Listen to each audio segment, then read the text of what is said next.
Jadi kita masuk ke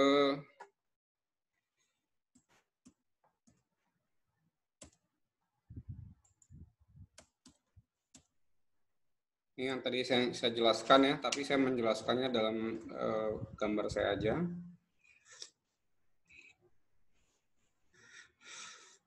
Nah, jadi kalau misalkan perubahan itu disebabkan oleh S yang bergerak ke kanan, maka kita lihat di sini ya, misalkan gini, S-nya bergerak ke kanan nih. Apa yang terjadi? Maka yang terjadi adalah ini E1 ya. Ini E2 ya. Kan S itu tadi penyebabnya apa? Penyebabnya adalah populasinya nambah, selera gitu. Misalkan ginilah, semakin banyak lulusan STP, apa yang terjadi? Berarti nanti S-nya akan bergerak ke kanan ya. Ketika semakin banyak STP dan tidak diiringi oleh penambahan jumlah manufaktur di bidang pangan ya, maka akibatnya apa? S-nya yang bergerak ke kanan, W-nya akan turun ya, dan L-nya naik ya. Atau ini yang kita sebut sebagai oversupply di bidang sarjana teknologi pangan ya. Makanya jangan terlalu banyak juga sarjana teknologi pangan di dunia ini, termasuk di Indonesia ya. Kalau banyak terus nanti pabrik pangan kalau nambah sih oke gitu ya, diikuti dengan perubahan dia yang ke kanan misalkan ya, maka kan dia akan tetap di sini ya, W-nya juga kan nggak ada masalah. Tapi semakin banyak sarjana teknologi pangan gitu ya, tidak diikuti oleh penambahan D yang ke kanan, maka W-nya akan kurang nih ya, gaji kita kamu ya karena oversupply ya gajinya juga upahnya juga rendah gitu ya. Ya banyak sarjana-sarjana bidang tertentu yang oversupply lah ya. Ya sarjana ekonomi, sarjana yang lain-lain. Tapi untungnya sarjana pangan kan belum banyak ya. Pangan pun belum banyak yang buka di Indonesia ya, termasuk swasta gitu. Jadi oke lah ya. Nah, itu terus kalau demand-nya yang bergerak ya, demand-nya bergerak ke kanan ya, misalkan semakin banyak pabrik yang dibuka ya, karena permintaan terhadap barang tertentu naik sehingga pabrik dibuka. Oleh sebab itu demand-nya akan naik nih, dan mengakibatkan apa? Upahnya akan naik ya, upahnya naik dan labor-nya juga akan naik secara kuantiti. Ya, itu perubahan-perubahan dari equilibrium equilibrium dari labor tadi. Ya. Nanti soal akan menjelaskan lebih detail. Oke. Nah, saya masuk sekarang ke other factor of production. Ya, kalau kita baru bahas cuman labor, sekarang kita bahas tentang faktor produksi yang lain, yaitu land dan capitals. Oke, kita ulangi lagi definisinya. Apa itu capitals? Capitals adalah equipment and struktur yang digunakan untuk produce good and service. Saya ulang lagi. Contohnya adalah kayak kalau kita ngomongin di kelas, itu adalah komputer, LCD, bla bla dan sebagainya. Kalau ngomongin di pabrik pangan, itu ada mesin-mesinnya dan sebagainya. Ya, itu buildingnya juga ya kita sebut sebagai capitals. Ya. Terus, nah, coba Anda lihat di sini. Oke, saya langsung masuk aja. Ini adalah land, ya. Ini adalah capitals. Oke, ini adalah sumbu X. Ini adalah sumbu X, ya. Ini adalah sumbu Y. Kalau tadi ya labors ya itu adalah seperti ini kan ya. Ini adalah quantity labors dan sumbu Y-nya adalah apa? Wages, upah ya. Oke, ini adalah D dan S di sini. Oke. Nah, harga untuk labor adalah upah. Sorry, mana nih? Kalau demikian, apa harga untuk land dan capitals? Ya, nah saya mulai dulu daripada land. Ya,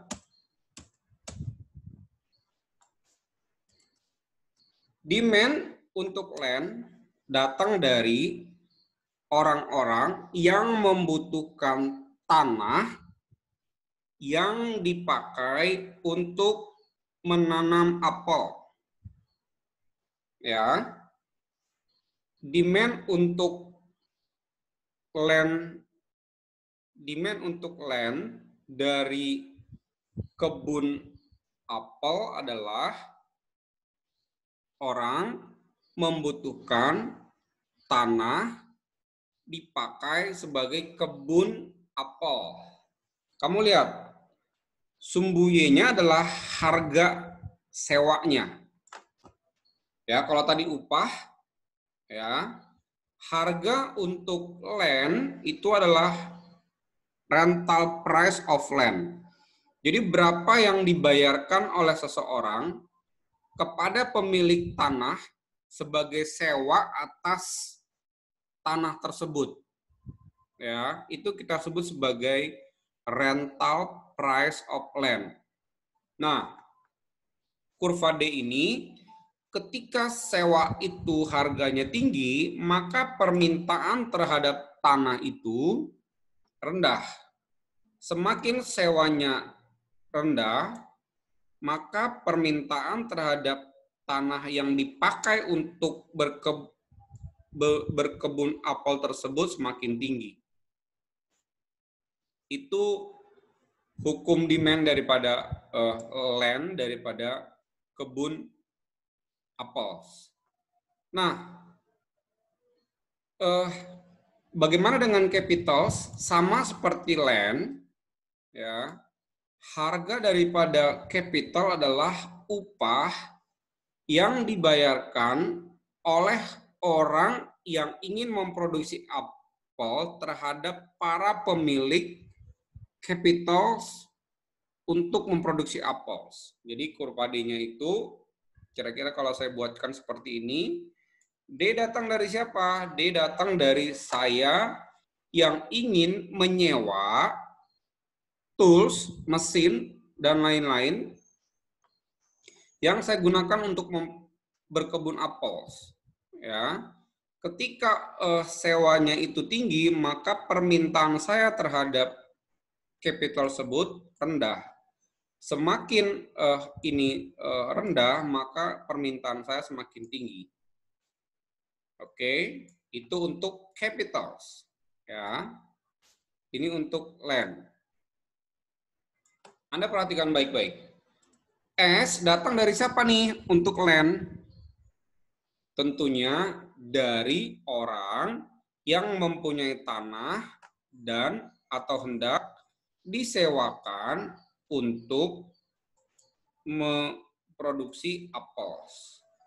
Bagaimana hukumnya? Hukumnya adalah ketika sewa tanah itu rendah, maka dia ingin menyewakan tanahnya pun sedikit. Ya.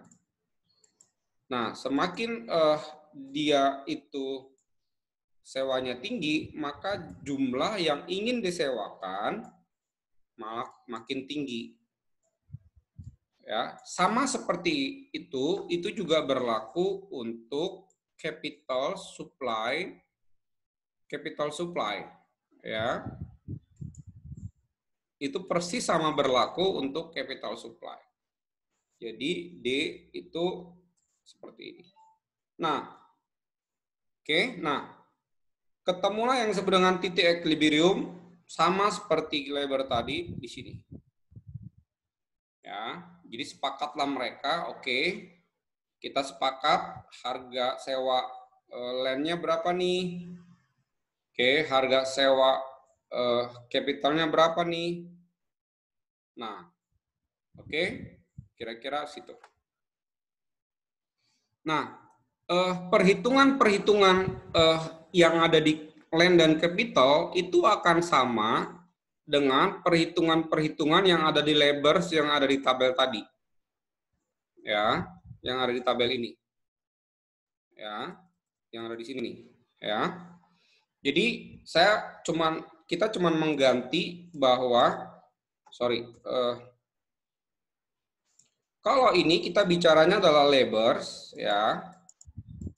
Kalau ini kita bicaranya apa? Land atau capitals. Ya, jadi kalau di sini kan labors.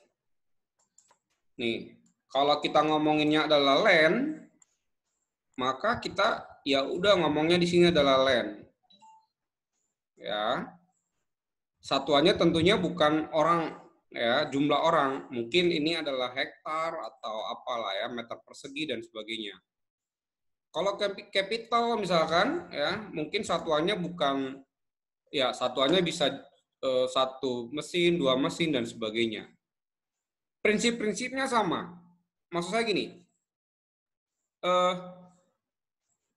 dengan faktor land yang nggak konstan, maka ini kita sebut sebagai marginal product of land atau marginal product of capital, MPL, sama-sama L ya, tapi ini land, atau MPC, marginal product of capitals.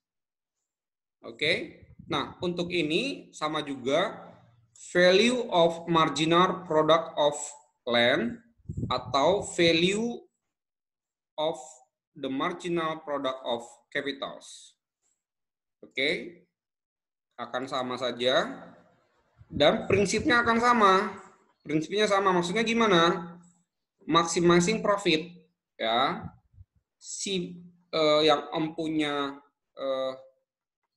yang mau berkebun itu akan memaksimumkan keuntungannya.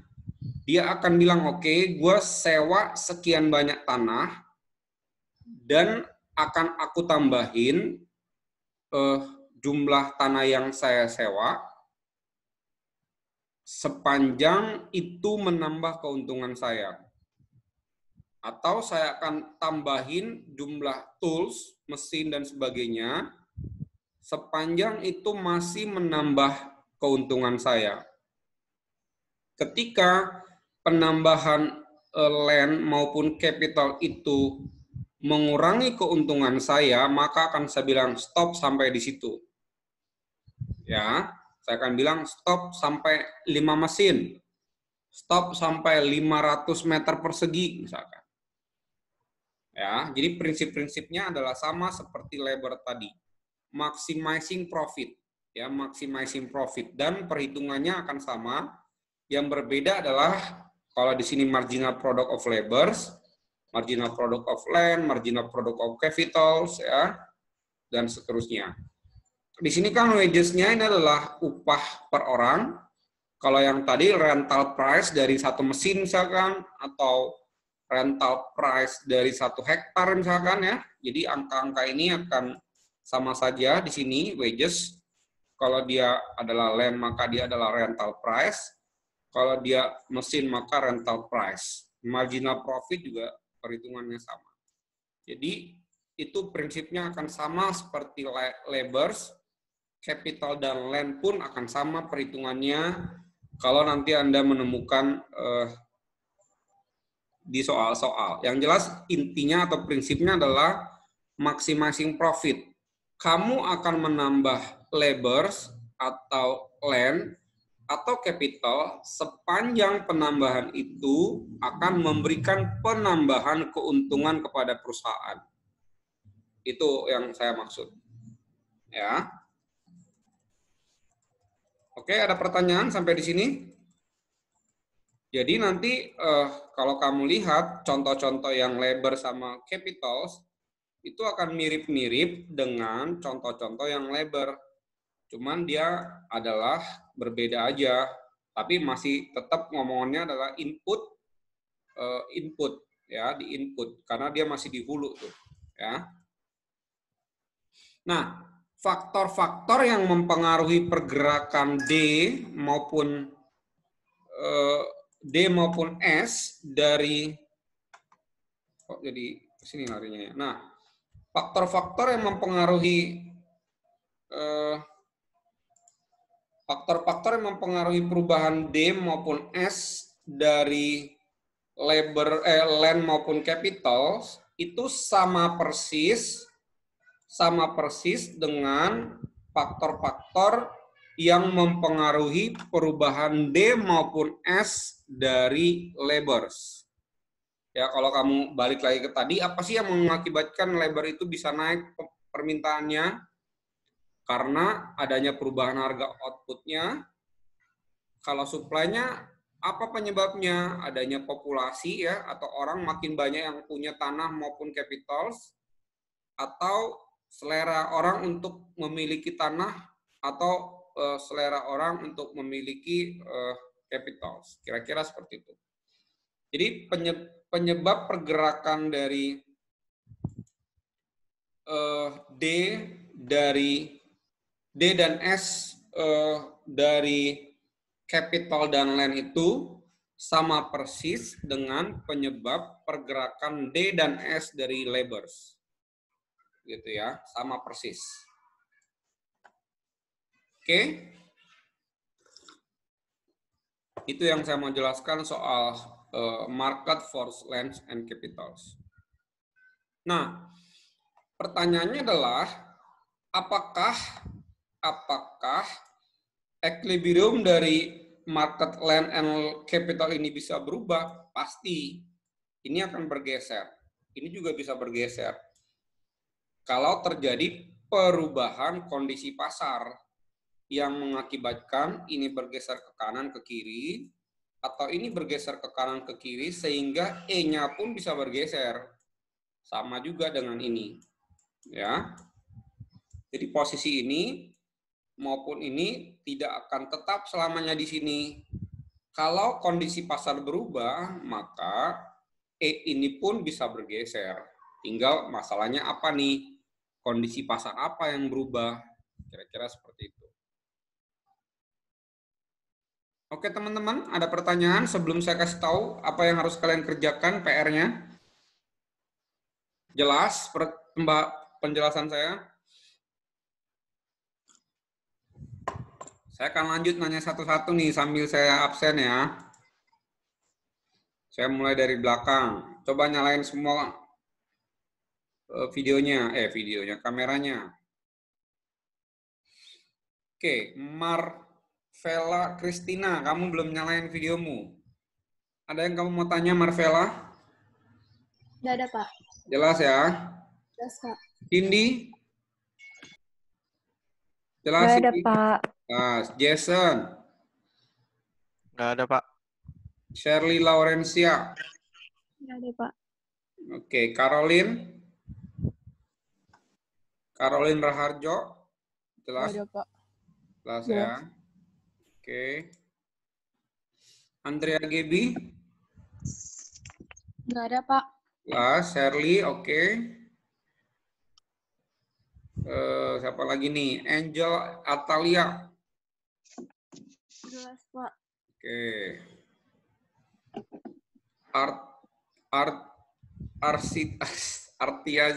Artia Putri? Jelas, Pak. Jelas ya. Fania, jangan ketawa-ketawa kau. Apa pertanyaanmu? Nggak ada, Pak. Nggak jelas ya. Iya. Nggak ada jelas atau kamunya yang nggak jelas mau ngapain? Jelas, Pak. Nggak jelas. Oke. Chelsea? Iya, nggak ada, Pak. Fidel? Jelas, Pak. Elke? Jelas, Pak. Oke. Kalau nggak ada, kita masuk ke PR ya. Coba semuanya buka e-booknya. Di chapter 18.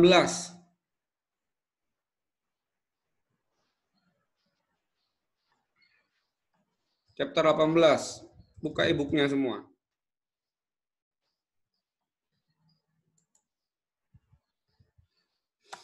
Oke, saya juga buka dulu nih ya. Soalnya kalau ini mau buka harus di-download dulu nih sebentar ya.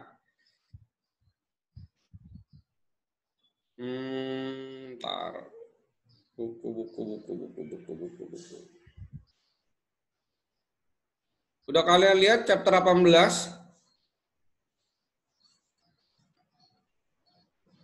Halaman berapa itu? Kasih tahu saya dong.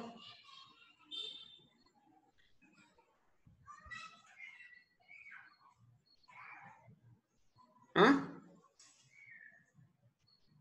373 ya? 373. Oke,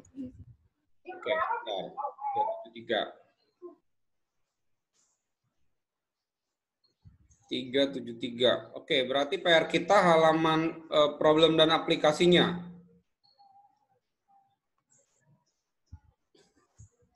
Problem dan aplikasi. Halaman berapa itu? Problem dan aplikasi. 391, Pak. Jadi kalau di handphone gimana sih cara nyari halaman? Ada yang bisa diketik ya di handphone ini?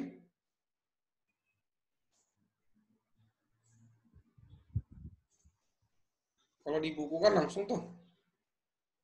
Bentar ya. 3.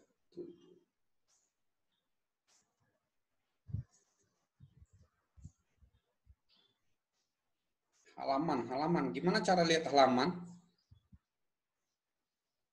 Ada yang bisa diketik nggak? Kalau di handphone. Saya pakai handphone soalnya nih. Mesti ditarik satu-satu dong nih.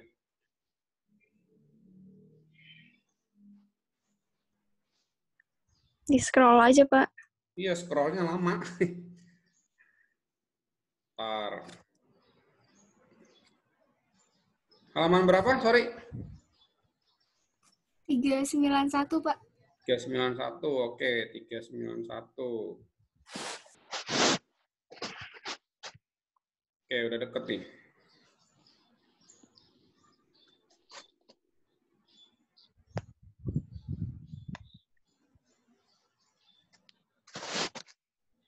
Oke, coba perhatikan soal nomor sebagai PR ya. Nomor 1. Ya. Jadi ceritanya di situ dia bilang, Presiden US itu mengeluarkan satu kebijakan baru untuk mereduce biaya kesehatan. Nah, caranya adalah all Americans ya harus memakan satu apel satu hari. Oke. Nah, apa akibat dari kebijakan itu terhadap yang A itu adalah equilibrium dari pasar apel ya. Jadi A itu masih menjawab pasar apelnya supply demand-nya itu bergerak mana dan apa gitu. Oke. Nah, yang B itu adalah apa akibat dari kebijakan itu terhadap marginal product labors dari pemetik apel. Dia udah kamu harus pindah ke pasar pemetik apel tuh. Ya. Coba nanti Anda pikir ya. Kalau misalkan kurang paham nanti kita bahas. Nah, apa akibat dari kebijakan itu terhadap equilibrium baru dari pemetik apel? Itu untuk yang C. Ya. Jadi si presiden ini yang iseng ini, bukan Trump ini ya, buku ini dibikin sebelum Trump berkuasa ya. Jadi dia bilang, oke, untuk mengurangi biaya yang dikeluarkan oleh pemerintah karena orang sering sakit, terus dia berobat gitu ya, terus nanti ditanggung BPJS gitu ya, maka dia bilang, oke, lu semua orang Amerika makan apel satu hari satu gitu. supaya sehat lah ya, memperkuat mungkin imunitas dan sebagainya. Nah, apa akibat dari kebijakan itu terhadap pemetik apel? Ya, itu yang satu. Jadi dia bertahap tuh. A-nya beda, A-nya itu apa dulu gitu ya.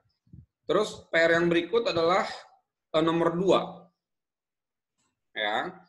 Nomor 2 itu adalah efek dari hal-hal ini. Ya, terhadap apa? Terhadap pasar labor in computer manufacturing. Ya, yang nomor 2 itu kamu baca kan ya? So the effect of each of following event on the market for labor in computer manufacturing industry. Jadi ada 3 di situ kebijakan. Terus pengaruhnya apa terhadap pasar labor untuk computer manufacturing industry. Oke, kamu harus menjawabnya dengan grafik ya. Kalau kamu nggak pakai grafik, nggak akan bisa kamu. Oke. Soal yang berikut nomor 3. Nomor 3. Ya, ini ceritanya masih labor nih. Ya, ada day of labors. Kalau tadi kan satuannya adalah jumlah laborsnya. Kalau yang ini adalah satuannya apa? Day of labors-nya. Ya. Ketika day of labors-nya 0, yang dihasilkan 0, 1, 7. Nah, kamu disuruh hitung yang A itu calculate marginal product of labors. Oke. Yang B-nya adalah kamu hitung kalau harga per apa tuh? Itu ngomongin apa sih? Harganya itu apa yang diproduksi tuh?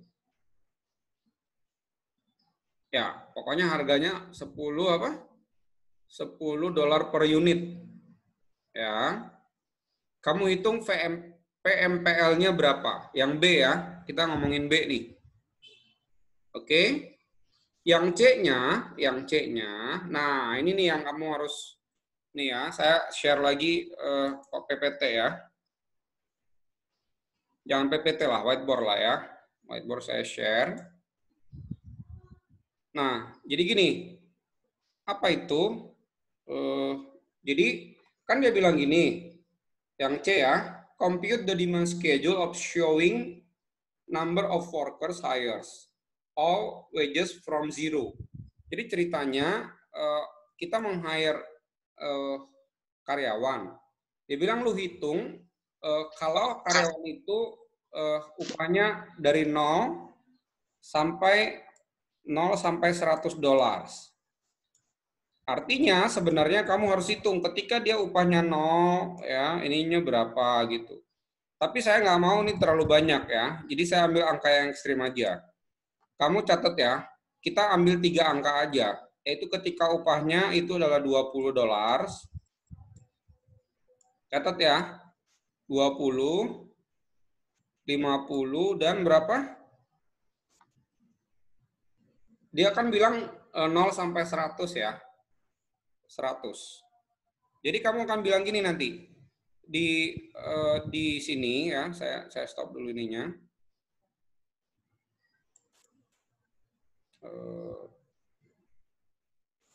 Saya stop ini ya. Di kotak yang ini di mana nih? Di sini di tabel ini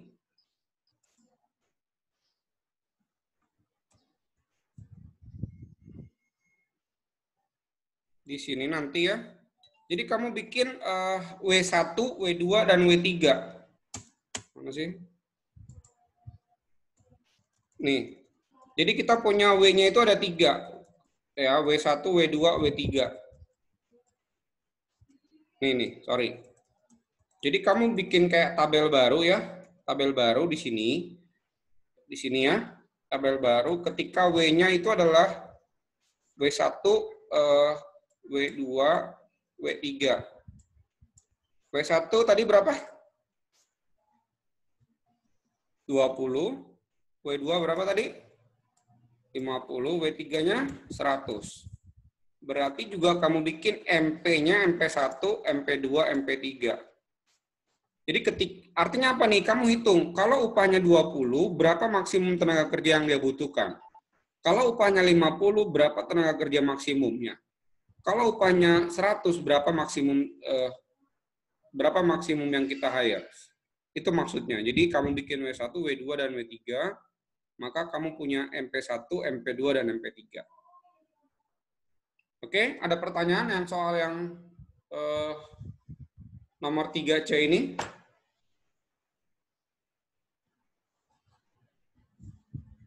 Oke ya, kamu catat dulu. Ya, nanti kamu akan ngerti kalau kamu udah mulai kerja. Nah, dia bilang, coba kamu lihat di E. D, pertanyaan D abaikan aja ya. Pertanyaan D abaikan aja. Kamu masuk ke yang E ya. Kamu masuk yang E. Kan dia bilang di sini, what happen to this demand curve if the price of output naik dari berapa? 10 menjadi berapa? 12. Nah, kamu masukkan angka 10 ini ke W1, W2, W3, ya. MP1, MP2, MP3. Jadi kamu lihat tuh berapa maksimum tenaga kerja kalau upahnya 20, harganya 10, terus kalau jadi 12 jadi berapa tuh? Jadi kamu masukin semua angka-angka itu.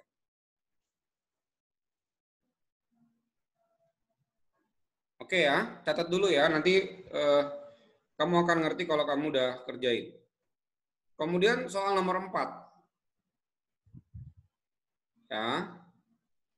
Nomor 4, pertanyaan yang A abaikan saja. Ya, nomor 2, yang B juga abaikan aja. Kamu langsung masuk ke yang C dan D aja. Oke, pertanyaan 4, kamu masuk C dan D aja. Terus, sebentar. 5 nggak usah. 5 nggak usah ya.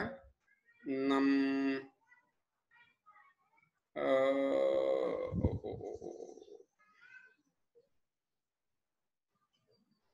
6 kamu kerjain coba.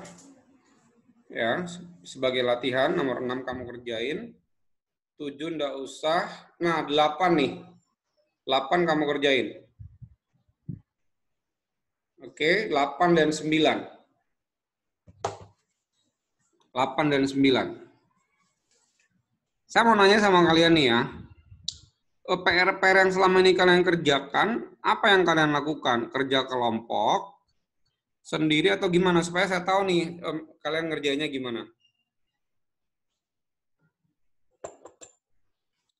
Coba, kalian cerita dulu ke saya. Apa yang kalian lakukan?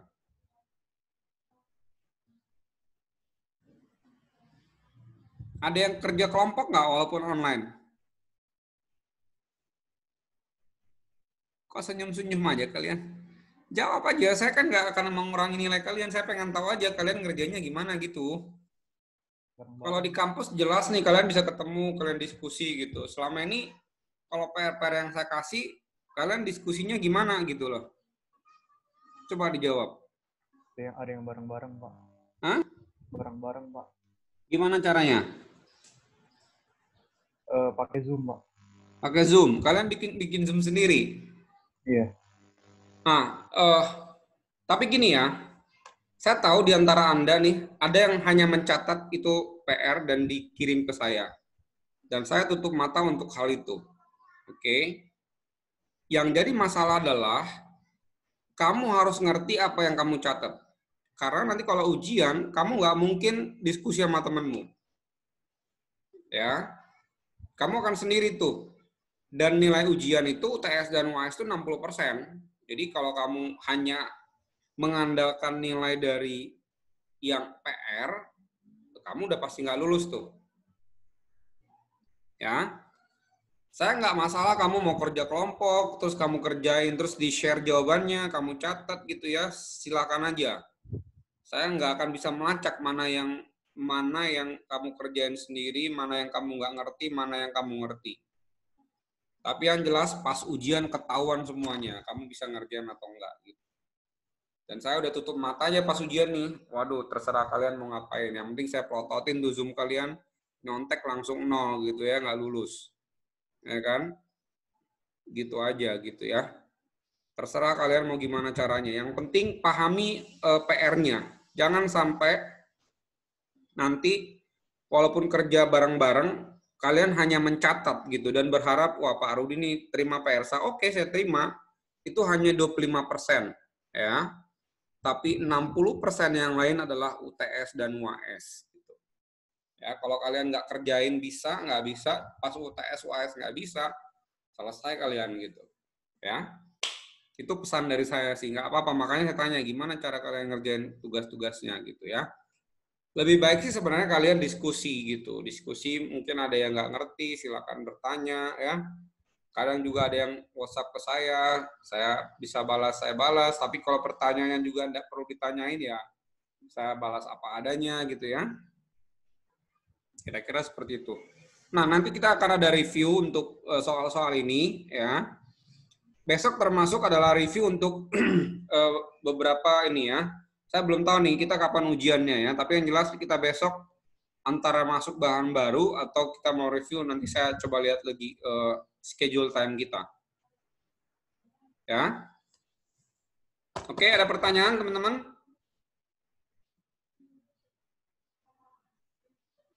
Cukup ya? Christian, ada pertanyaan, Tian? Cukup ya, selamat berjuang karena ini cukup banyak nih PR kamu nih. Kamu latihan dulu. Mungkin sebelum kamu kerja kelompok, latihan dulu sendiri, nanti baru kalau nggak jelas, kamu tanya temanmu tuh. Ya. Oke guys, sampai ketemu lagi. Kapan? Besok ya? Besok. PR ini akan kita... Kumpulinnya ini minggu depan ya, Selasa, jangan Selasa, Senin. Jadi saya sebelum kelas, saya udah lihat dulu kalian ngerjainnya gimana nih gitu. Ya, supaya ada bahan saya untuk apakah saya harus gimana gitu ya. Jadi Senin jam 23.05, ini hari apa sih sekarang? Selasa ya? Ya, Senin tanggal 9, Senin tanggal 8, 23.59, saya tunggu terakhir PR-nya di Moodles. Topik 3, assessment. Oke, cukup ya? Ada yang mau nanya sebelum saya tutup meeting kita? Pak, Ya. jadi reviewnya itu besok. Nanti saya pikir dulu ya. Saya lihat dulu time schedule-nya, kapan UTS-nya. Kalau memang masih ada waktu, saya akan masuk ke bahan baru. Oke, Pak. Ya. Ada lagi? Soalnya kalian lebih cepat satu pertemuan dari yang kelas sebelah ya, teman-teman. Kelas sebelah itu karena kepotong libur hari apa tuh? Ya, libur tuh. Ya, kepotong libur di hari Kamis. Jadi kamu lebih cepat satu pertemuan dari kelas sebelah. Ya. Jadi mungkin kalau memang ini oke, kita bahas aja dulu soalnya sambil menunggu yang teman sebelah untuk sama-sama lagi maju bahannya gitu ya. Oke, God bless you all. Sampai ketemu besok ya. Tetap sehat ya, sehat terus. Jangan lupa banyak minum air putih. Kalau ada waktu olahraga, silakan olahraga ya. Ya, gitu aja dari saya. Thank you semuanya ya. Saya tutup ya. Bye. Makasih, Pak. Makasih, Pak. Terima kasih, Pak. Masih Pak.